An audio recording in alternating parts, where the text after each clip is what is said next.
నమస్తే, welcome to Shri Chitra media. Nagapanchami విశిష్టతలేంటి? ఈ పండుగను ఎందుకు జరుపుకుంటారో తెలుసా? శ్రావణ మాసంలో శుక్లపక్ష పంచమిని నాగపంచమి లేదా నాగుల పంచమిగా హిందువులు జరుపుకుంటారు. స్కంద పురాణంలో నాగపంచమి విశిష్టతను సాక్షాత్తు ఆ పరమశివుడే వివరించాడు. ఈ సందర్భంగా నాగపంచమి విశిష్టత గురించి తెలుసుకుందాం.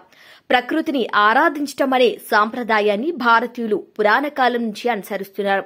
శ్రావణ మాసంలో శుక్లపక్ష పంచమిని నాగపంచమి లేదా నాగుల పంచమిగా హిందువులు జరుపుకుంటారు. స్కంద పురాణంలో నాగపంచమి విశిష్టతను సాక్షాత్తు ఆ పరమశివుడే వివరించాడు.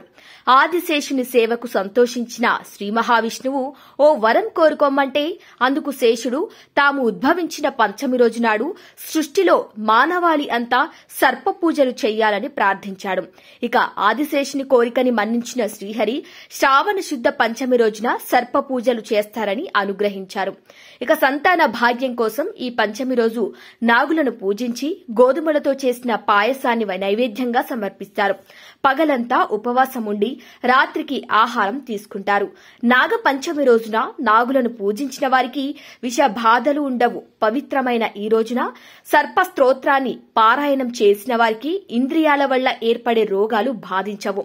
సంతానం లేని దంపతులు నాగపూజ చేస్తే వంశ అభివృద్ధి, కార్యసిద్ధి కలుగుతుంది.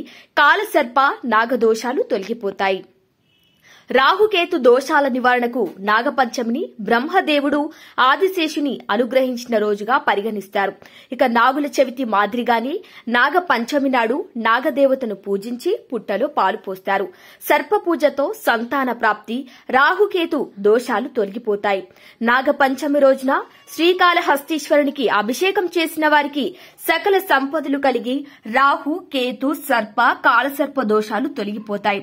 నాగపంచమి రోజు అనంత పద్మనాభ స్వామికి అభిషేకం, అలంకారాలు చేయించిన వారికి ఇతి బాధలు తొలగి ఆర్థిక ఇబ్బందులు సమసిపోతాయి. Keep watching Shri Chitra media. Thanks for watching.